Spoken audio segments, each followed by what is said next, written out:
Always நான் vs பேசுகிறேன். இன்னைக்கு நம்ம பார்க்க போகிற சீரிஸோட நேம் வந்து ரேங்கிங் ஆஃப் கிங்ஸ்ன்ற சீரிஸோட எபிசோட் 7 தான் இன்னைக்கு நம்ம பார்க்க போகிறோம். அதனால நீங்கள் நம்ம சேனலுக்கு புதுசாக இருந்தீங்கன்னா உங்களால் முடிஞ்ச சப்போர்ட் பண்ணணும். நம்ம சேனலுக்கு சப்ஸ்கிரைப் பண்ணி சப்போர்ட் பண்ணுங்க. அது கூட இருக்க பெல்லைக்கான ஆன்ல வச்சுக்கோங்க. அப்போ தான் நான் போகிற வீடியோலாம் நோட்டிஃபிகேஷன் வரும். இந்த எபிசோட் உண்மையிலேயே வழக்கம் போல தரமாக தான் இருக்க போது பிடிச்சவங்க எல்லாருமே கமெண்ட்ல ஹார்ட் வச்சு போடுங்க. அது மட்டும் இல்லாமல் யாரும் ஸ்கிப் பண்ணால் பாருங்க. நீங்கள் தயவு செஞ்சு ஸ்கிப் பண்ணால் பார்த்தா அதுவே எனக்கு போதும். சரி வாங்க நம்ம கதை போலாமா.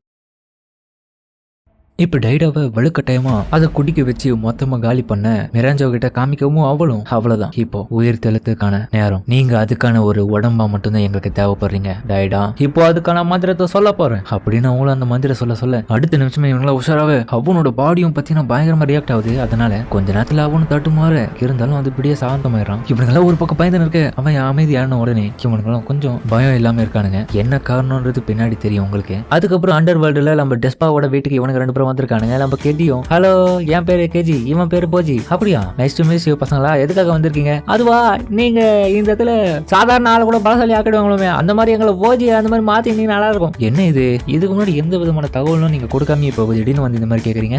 வெயிட் பண்ணுங்க இதோ இந்த கடிதத்தை வந்து பிபின் அவர் தான் உங்ககிட்ட கொடுக்க சொன்னாரு அப்படின்னு அவன் கொடுக்க பார்த்து அவனை பிரிச்சு பார்க்கவும் அது எல்லாம் கீழே கொட்டுது. என்னடா இப்படி பண்ணி எடுத்து வந்திருக்கீங்க இந்த கடிதத்தை? சாரிங்க இதெல்லாம் எங்க தப்பு கிடையாது, உங்களோட அண்ணங்கார மேலதான் தப்பு. இது தெரியாதமா அவர்கிட்ட போயிட்டு இந்த மாதிரி இந்த லெட்டர் காமிச்சோடனே அவர் கடை போயிட்டு இந்த மாதிரி ஒரு வேலை பார்த்துட்டாரு அப்படின்னு சொல்லிட்டு எல்லாத்தையும் அவன் சொல்ல நல்லாவே தெரியுது என் அண்ணங்கார என் மேல கொஞ்சம் அப்பப்போ பொறாம தான் இருப்பான். ஏன்னா இந்த உலகத்துல ரொம்ப அறிவானவன் நான் தான், கூடவே ரொம்ப அழகாவும் இருக்கேன்ல. பரவாயில்ல என் நண்பன் எப்படி இருக்கான்னு தெரியல பிபின்னு. ஆனா நீங்க கவலைப்படாதீங்க, என் அண்ணங்கார அப்படிதான் நடந்துப்பான் அப்பப்போ முட்டாள்தனமா. ஆமா அவர் ஒரு முட்டாளன்றது எனக்கு தான் தெரியுமே. ஆனா ஏன் இப்படி அவர் பொறாம படுறான்னு நான் தெரிஞ்சுக்கலாமா? அது ஏன்னா என் கிட்ட இருக்கிற திறமை லெவலுக்கு கூட அவங்ககிட்ட ஒரு சிலது கிடையாது. மக்களை வழி நடத்துறதுலையும் அவங்க கிட்ட நடந்துக்கிற விதத்துலையும். வரும்போது நீங்க ஒரு சிலை பார்த்துருப்பீங்க. ஆமா ஆனா மூஞ்சி மட்டும் அதுக்கு அங்கங்க வீங்கிச்சு. ஆமா அதுல இருந்தே உனக்கு தெரியல மக்கள் யாரும் அந்த அளவுக்கு அவனுக்கு ஏத்துக்கல. அவன் கொஞ்சம் முரண மாதிரி நடந்ததுனாலதான் இந்த மாதிரி இருக்காங்க, வேற எதுவும் கிடையாது கண்ணா. இப்ப சொல்லு என் அண்ணன் அழகா நான் அழகனா? பரவாயில்ல அவன் மூஞ்சிக்கு நீயே தேவைதான். அது மட்டும் இல்லாம நான் ஒரு சில டைம் என்னோட அண்ணனை விட பெஸ்டா இருப்பேன். ஆனா எனக்கும் அவனை பார்த்து ரொம்ப பரிதாபமா பயமாவும் இருக்கும். ஏன்னா சில சமயம் என்னோட சின்ன வயசுல அவன் கண்ணாடியில பார்த்து தன்னோட முகம் இந்த அளவுக்கு இருக்கிறத பார்த்து ஃபீல் பண்ணுவான். அது எனக்கு பிடிக்கல, எனக்கும் கொஞ்சம் கவலையா இருக்கும் அவனோட நிலைமையை பார்க்கும்போது. சரி அந்த கதை எனக்கு வேணாம். நீங்க இந்த உலகத்திலேயே சாதாரண ஆளை கூட பலசாலி ஆக்கிடுவாங்க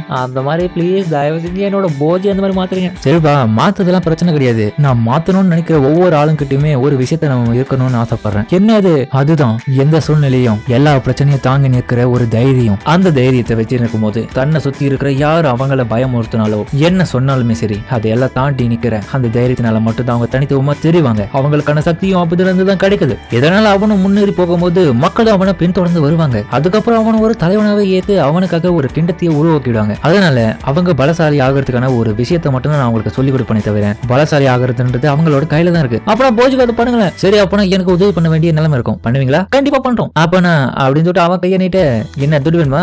ஆமா காசு இல்லாம நான் எதையும் பண்ண மாட்டேன். அது மட்டும் இல்லாம எனக்கும் சில தேவைகள் இருக்கும்ல. சரி நான் தரேன்னு சொல்லிட்டு அதுக்கப்புறம் ஒரு மூட்டையில எடுத்து காசை கொடுக்க அவனும் பார்த்துட்டு ஷாக் ஆகுறான். ஆனா இது பத்தாது. இல்ல இது பிபின் இவ்வளவுதான் என்கிட்ட கொடுத்தாரு. பாரு எதனா இருக்கும், இந்த காசுலாம் பத்தாது. சரி இருங்க நான் தேடி பாக்குறேன்னு சொல்லிட்டு அதுக்கப்புறம் அவனும் தேட அதுல பார்த்தான் ஹீரோட ட்ரெஸ் கூடவே அந்த போர்ஷன்ஸ் பாட்டில் அடிச்சு வச்சிருக்கு. அது அதுல தான் இருக்குது. என்ன இது இதெல்லாம் ஒர்த்தா இருக்காது, ஆனா என்கிட்ட வேற எதுவும் இல்ல அப்படின்னு சொல்லிட்டு அங்க இருக்கிற ஒரு போட்டி அவனு தோர்த்த பாக்க என்ன இது இவ்வளவு வேலையை முடிக்க முடியாதுதான், இதெல்லாம் நான் கஷ்டப்பட்டு திருநது ஐ மீன் கஷ்டப்பட்டு போஜி கிட்ட இருந்து திருநதுன்னு சொன்னேன். சரி கண்டிப்பா நான் உனக்கு சொல்லி வரேன், நான் உன்ன ஒரு பலசாலி ஆக்குறேன் இந்த உலகத்திலே. அதுக்கப்புறம் அவனை வீட்டுக்குள்ள வாங்கன்னு சொல்லிட்டு கூட்டு போக என் பின்னாடியே வாங்க, நான் அவனை பலசாலி ஆக்குறேன், நீங்க நிச்சயமா அவனை ஆக்கணும். ஆக்கலாம் வா பாத்துலாம் இப்பெல்லாம் பதில் சொல்லாதீங்க. சரி போஜி இங்க வந்து உட்காருப்பா, நான் உன்னை டெஸ்ட் பண்ணணும் அப்படின்னு சொல்ல. என்ன டெஸ்ட் பண்ண போறீங்க? அதை நீயே பார்க்க தானே போறேன்னு சொல்லிட்டு அவனும் அந்த ஜன்னல் திறந்துட்டு வந்து நம்ம போஜியோட கையை பிடிச்சு பாக்குறான். ஒருத்தரோட கையை பிடிச்சு பார்க்கும்போது எனக்கு தெரிஞ்சிடும் அவங்க கிட்ட அந்த தைரியம் சக்தின்ற ஒரு விஷயம் இருக்குதானு. ஏன்னா அது இருந்தா மட்டும்தான் நான் சொல்லி கொடுக்க முடியும். அது மட்டும் இல்லாம எனக்கான இந்த ஸ்கில்லை பயன்படுத்தி மத்தவங்களோட விஷயத்தை என்னால உணர முடியும், பார்க்க முடியும் அப்படின்னு அவன் பார்க்க அப்சர்வ் பண்ணுமா அந்த இடத்துல இருக்கிற விளக்கலானி இது. இதை பார்த்து போஜியும் கொஞ்ச நேரத்துல அடடா அப்படின்னு பயப்படு. அந்த டைம் கெஜியும் என்னாச்சு செக் பண்ணிட்டீங்களா? செக் பண்ணிட்டேன். அடடா இவங்கிட்ட சக்திசாலி ஆகக்கூடிய ஒரு துளி அளவு சக்தி கூட கிடையாது. என்ன சொல்றீங்க? சக்தி இல்லடா என்ன அர்த்தம்? இவங்கிட்ட அதுக்கான தெம்பு இல்லன்றனே புரியல. இவனோட தசைகள் இருக்க வேண்டிய சக்தியை காணாம போயிட்டு இருக்கு. அது எப்படின்னு தெரியல. கண்டிப்பா சொல்றேன் இவரால் எப்பவுமே ஒரு பலசாலி ஆக முடியாது இந்த உலகத்துல. அது மட்டும் இல்லாம கிங் பாசஸ் மாதிரி பலசாலி ஆகணும்னு சொல்லிட்டு நினைச்சு கூட பார்க்க கூடாது. இதை கேட்டு ஹீரோவும் சோகமாவே என்னையா சொல்ற, உன்னை நம்பிதான் இந்த இடத்துக்கு வந்தோம், இப்படி சொன்ன என்ன அர்த்தம்? நான் என்ன பண்றது? உண்மையா தானே நான் சொல்ல முடியும், உண்மையா சொன்னா கசகதான் செய்யும். ஆனா நம்ம ஹீரோவும் சோகத்தோட போயிட்டு இருக்க வெளியே. அந்த டைம் தலைவனும் எங்க போற, நீ காசு கொடுத்து ஒண்ணு நான் பலசாலி ஆக வேண்டாமா? இந்த உலகத்துல ஸ்ட்ராங்கான ஆளை உன்னை மாத்த முடியாதுதான் சொன்னேன். அதுக்குன்னு ஸ்ட்ராங்காவே ஆக முடியாதுன்னு சொன்னா என்ன? உன்கிட்ட சக்தி இல்லைனாலும் கவலைப்படாத, மிச்சம் எல்லா விதமான திறமைகளையும் நான் உனக்கு சொல்லி கொடுக்குறேன். அதை வச்சு நீ எல்லாரையும் தோக்கடிக்கலாம். ரொம்ப தேங்க்ஸ்யா. இந்த வார்த்தையை கேட்கடா எத்தனை நாளா காத்துருக்கேன். போஜி நீ வேற லெவல்ரா, கவலைப்படாதா, இதுக்கப்புறம் தான்டா நீ பலசாலியாவ. இந்த ஆள் எல்லாத்தையும் பாத்துமா. டாய் என்ன கொஞ்சம் பேசினவனே இந்த ஆள் அந்த ஆளுன்ற கொத்தானா. சாரி தேஸ்பா சார். ஓகே தேஸ்பா சார். சரி நாளையில இருந்து உங்களோட ட்ரைனிங் ஆரம்பம். இன்னைக்கு ஃபுல்லா ரெஸ்ட் எடுங்க சொல்லிட்டு அவனும் கிளம்புறதுக்கு அப்புறம் அவனும் நைட்ல சாப்பிட்டு இருக்கும்போது தலைவன் பார்த்து குடிச்சிட்டு வந்து வீந்து கிடக்குறான். என்னாச்சு உங்களுக்குன்னு இவனுங்களை பார்க்க அவன் மூஞ்சி பார்த்தா வீங்கி கிடக்குது பயங்கரமா. யோ தேஸ்பா என்ன ஆச்சு, மூஞ்சி ஃபுல்லா பணியார மாட்டோம் வீங்கி கிடக்குது. யாருன்னு அடி வேணாட்டியா? யாரை பார்த்து என்னடா சொன்ன, நான் ஒன்னு அடி வாங்கலடா, அவனுக்கு தான் அடி வாங்கினானுங்க. எனக்கு எந்த நிலம, நான் அடி வாங்கின நிலம என்ன நினைச்சேன். எப்போதையும் உங்களை ஓட்டுறேன், நாளைக்கு பாத்துக்கிறேன், ட்ரைனிங்ல வச்சுக்கிறேன், வாங்கடா ஒழுங்கா வேட்டு வேலையை பாருங்கடா. என்ன சும்மா நோடி கேள்வி கேட்டீங்க. கெஜியும் தேஸ்பா உண்மையிலே பலவீனமான ஆளுதான், அறிவுல தான் சிறந்தவர் போல. அதுக்கப்புறம் கெஜியும் பெட்ல படுத்து இருக்கும்போது போஜி நம்ம இப்போ அண்டர் வேர்ல்டுல இருக்கிறதுனால இது பகலா நைட்டான்றதே தெரியாது, அதனால டயர்டா இருக்கும் போதெல்லாம் தூங்கிடணும் அவ்வளவுதான். அதுக்கப்புறம் போஜி முக்கியமான விஷயம்டா, இதுக்கப்புறம் வீட்டு வேலை எல்லாத்தையும் நான் பாத்துக்கிறேன், ஏன்னா இது வரைக்கும் நீ அந்த மாதிரியான வேலைகளை செஞ்சு பார்த்ததே கிடையாது, அதனால உனக்கு பதில் நான் செய்யறேன். நீ என்ன பண்றா, தினமும் டெஸ்பா கிட்ட போயிட்டு ட்ரைனிங் எடுத்து நல்ல ஒரு பலசாலி ஆகணும் சரியா. அதுக்கப்புறம் மறுநாள் வெடிய வைக்கவும் பார்த்தா ஒரு பக்கத்து இருக்கான். அவன் ஏஞ்சி அவனுக்கு சவுண்ட் போடாம வெளியே போறான் ட்ரைனிங்காக. அப்ப அவனும் தண்ணியை பிடிச்சிட்டு தூக்கின் பழம் பார்க்க அது ரொம்ப வெயிட்டா இருக்கு. அதுக்கப்புறம் தண்ணி கம்மி பண்ணிட்டு அங்க இருந்து தூக்கின் பார்க்க வீட்டை துடைக்கிற வேலையை பாக்குறான். வா இது எவ்வளவு பிரமாதமா இருக்கு. அதுக்கப்புறம் சமைக்கிற வேலையும் அவனும் பார்க்கலாம்னு நினைக்க என்னால முடியாதா.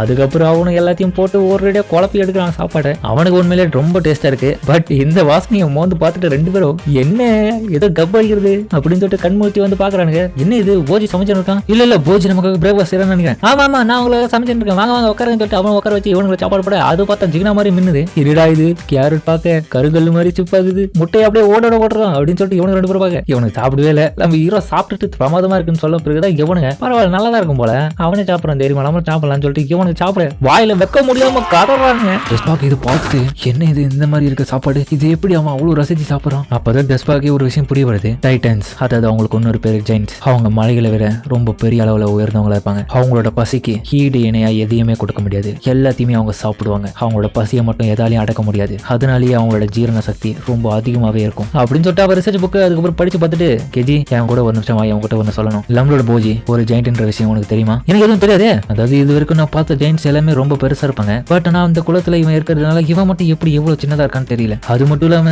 சாதாரணமாவே ஜெயின்ட்ஸ் எல்லாருமே பிறப்பிலே சக்தி வாய்ந்தவங்க தான். கெஜியும் அப்ப நீ சொல்றதை வச்சு பார்க்கும்போது போஜி அந்த மாதிரி தானே? இல்ல என்ன மன்னிச்சுட்டு, இவன் ஜெயிண்ட் இனத்தை சேர்ந்தவன் தான், ஆனா இவ்வளவு குட்டியா இருக்கான கண்டிப்பா இவங்கிட்ட இருக்கிற பலம் எங்க போச்சுன்னு தெரியல. முக்கியமான விஷயம் ஜெயின்ட்ஸ் எல்லாமே நல்லா சாப்பிடுவாங்க, கண்ட மெனிக்கு கையில கிடைக்குது எல்லாத்தையுமே சாப்பிடுவாங்க, ஆனா அவங்களோட ஜீரண சக்தி எல்லாத்தையுமே ஜீர்ணிச்சிரும். அந்த மாதிரி தான் போஜி கிட்ட இருக்கு. அதனால டெஸ்பாவும் இப்ப புரியுதாடா உனக்கு, இதுக்கப்புறம் அவன் நமக்காக சமைக்க விடுவது, அவன் சமைச்சானா நம்ம பரவாயில்ல போக வேண்டியதுதான். நல்லா புரிஞ்சுது, நான் விட மாட்டேன் அவனை, நீ கவலைப்படாதீங்க. என்னாச்சு இங்க கதை பசிங்கன்னு சொல்லிட்டு ஹீரோ வர ஒண்ணு சரி ரெடியா போ ட்ரைனிங், சரி வா போஜின்னு சொல்லிட்டு அவனு கூட்டு போக. போஜி நீ இந்த இடத்துல ஒரு பலசாலி ஆகணும், வெறும் கைகளால சண்டை போட்டின வேலைக்கு ஆகாது, அதுக்காக உனக்கான ஒரு ஆயுதத்தை நீ இந்த இடத்துல தேர்ந்தெடுக்க போற. அதுக்காக இங்க நிறைய ஆயுதங்களை நாங்க சேகரிச்சு வச்சிருக்கோம், கண்டிப்பா உனக்காகவே ஒண்ணு இருக்கும், நீ அதை தேர்ந்தெடு. அது மூலியமா மத்தவங்க எல்லாருமே அட்டாக் பண்றதுனால நீ ரொம்பவே பலசாலி ஆயிடுவேன். எல்லாரும் யூஸ் பண்ற ஆயுதங்களா நீ எதுவுமே சூஸ் பண்ணத, உனக்கானது உனக்கு ஏத்த மாதிரி எது இருக்குதோ அதை மட்டும் சூஸ் பண்ணு சரியா. அப்புறமா ஹீரோ வாங்க போய் ஒவ்வொன்றும் செக் பண்றான், எது நமக்கு செட் ஆகும் சொல்லிட்டு ஒவ்வொன்றையும் செக் பண்ண. இது நமக்கு செட் ஆகாது, இது ரொம்ப பெருசா இருக்கு, இது அப்பாவுக்கு செட் ஆகும். அப்போ ஒரு கோடாலியை பார்க்க சின்னதா அதை எடுக்கலான்னு பார்க்கும்போது அதையே அவனால தூக்க முடியல, கீழே போடும்போது அவன் மேலே அது வீலான்னு பார்க்க டெஸ்பாவும் டக்குன்னு பிடிச்சிடறான். இல்ல வேணாம் வேற எதுனா சூஸ் பண்ணடா. அதுக்கப்புறம் ஹீரோவும்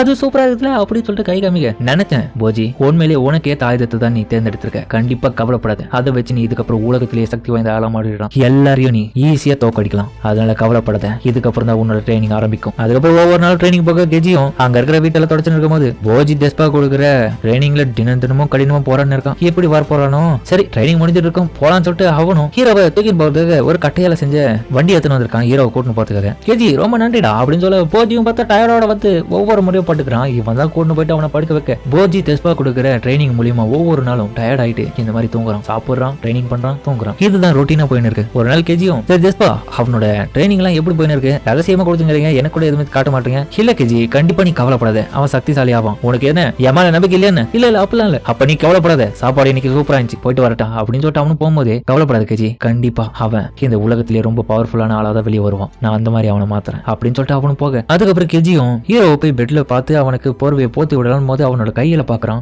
அப்பா எவ்வளவு கடினமா உடைக்கிற மாதிரி கையும் காப்பு காய்க்குது. சரி நல்லா தூங்கு போஜி, பாய் குட் நைட் அப்படின்னு சொல்லிட்டு அவன் தூங்க. மறுநாள் போஜியும் கண் மூடிக்க காலையில எழுந்த உடனே டைமிங் செட் பண்ணிட்டு படிக்கிறதுக்கு லைப்ரரி வந்திருக்கான். அந்த இடத்துல தன்னோட நாலேஜையும் வளர்த்துக்கிறான். அந்த இடத்துல அவனும் படிக்கும் போது கேஜியும் எழுச்சிக்க குட் மார்னிங் சொல்லிட்டு அவனும் போக. அதுக்கப்புறம் ரெண்டு பேரும் சேர்ந்து தான் வீட்டு வேலை எல்லாத்தையும் செய்யறாங்க. சரி பாய்டான்னு சொல்லிட்டு அவனும் வாக்கிங் போக. இன்னொரு பக்கம் கேஜி சூப்பரா சமைக்கிறான். ஹீரோ பார்த்தா ஒரு குகையாண்ட போக அந்த இடத்துல நிறைய பறவைகள் ஹீரோவை அட்டாக் பண்ண வருதுங்க. ஹீரோ அதுகிட்ட அசால்ட்டா தப்பி தப்பிக்கிறான். திரும்பி வந்து அட்டாக் பண்ணு எல்லாத்துக்கிட்ட இருந்து அசால்ட்டா தப்பிக்க. அதுக்கப்புறம் பார்த்தா அதுங்களை சோர்ந்து போயிட்டு இருக்குங்க. என்னடா இப்படி தப்பிக்கிறானு. அதுக்கப்புறம் ஹீரோ அங்க இருந்து கிளம்பி வந்துட்டு குளத்துல இப்போ குளிக்கிறான். டெஸ்பாவோ கண்முழிச்சு வந்து பார்க்க வீடெல்லாம் ரொம்ப சுத்தமா கிளீனா இருக்குது. சூப்பரான வேலையை பார்த்துருக்கானுங்க. அதுக்கப்புறம் எல்லாரும் ஒன்னா சேர்ந்து சாப்பிடுறானுங்க.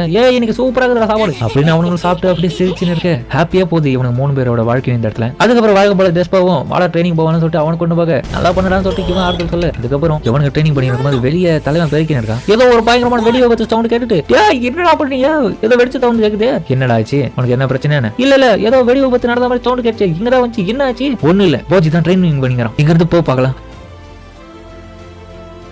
அதுக்கப்புறம் அவனை கீழே குனிஞ்சு பார்க்க ஹீரோ பார்த்து அவனுக்கு முன்னாடி இருக்கிற மிகப்பெரிய பாலையை அசால்ட்டா உடைச்சிருக்கான். அதோட அவனும் பார்த்து சாகாவே இன்னொரு பக்கம் இப்ப கிங் டைடாவும் அவனோட அரியணை நோக்கி போயின்னு இருக்கான். அப்ப அவன் வித்தியாசமா பேசுறான். அப்பனா என்னோட இன்னொரு பையனையும் நான் இழந்துட்டேனா அப்படின்னு அவனை சொல்ல. அதோட இந்த எபிசோட் முடிக்கிறாங்க. சரிங்க இந்த வீடியோ அப்படின்னு அவளை சொல்லுங்க. மறக்காம இந்த வீடியோல இருக்கும் பிடிச்சிருக்கோம் நம்ம பிடிச்சிருந்து லைக் போட்டு நம்ம சேனலுக்கு சப்ஸ்கிரைப் பண்ணி சப்போர்ட் பண்ணுங்க. அது கூட இருக்க பெல்லைக்கான ஆல்ல வச்சுக்கோங்க. அப்பதான் நான் போற வீடியோ நோட்டிஃபிகேஷன் வரும். இந்த எபிசோட் மேல தரமா இருக்கும். முடிஞ்ச அளவுக்கு எல்லாரும் ஸ்கிப் பண்ண பாருங்க. நீங்க ஸ்கிப் பண்ண பார்த்தா அதுவே எனக்கு போதும். பிடிச்சவங்க எல்லாருமே கமெண்ட்ல ஆட்டோ மேட்ச் போடுங்க. நானும் பார்த்து தெரிஞ்சுக்கிறேன். ஒரு ஹீரோக்கு வராதுன்ற ஒரு விஷயத்தை டெஸ்பான்ற ஒரு ஆள் மூலியமா பிபின் போன எபிசோட்லயே ஹெல்ப் பண்ணிருப்பான். ஒரு லெட்டர் கொடுத்து அதன் வகையில இவனும் பார்த்து எப்படி ஹீரோவை ஒரு பலசாலி ஆகிறன்ற ஒரு முயற்சியில பார்த்துருப்பானுங்க. அவன் பார்த்தா கடைசியில வேலை சம்பவம் பண்ணிருப்பான் ஹீரோவும். இன்னொரு பக்கம் பார்த்தா நம்ம டைடாவோ வித்தியாசமா பேசுறான். அவங்க அப்பா மாதிரி என்ன நடக்க போகுதுன்றது அடுத்த எபிசோட்ல பார்ப்போம். சரிங்க நம்ம இதோட இந்த வீடியோ முடிச்சுமா.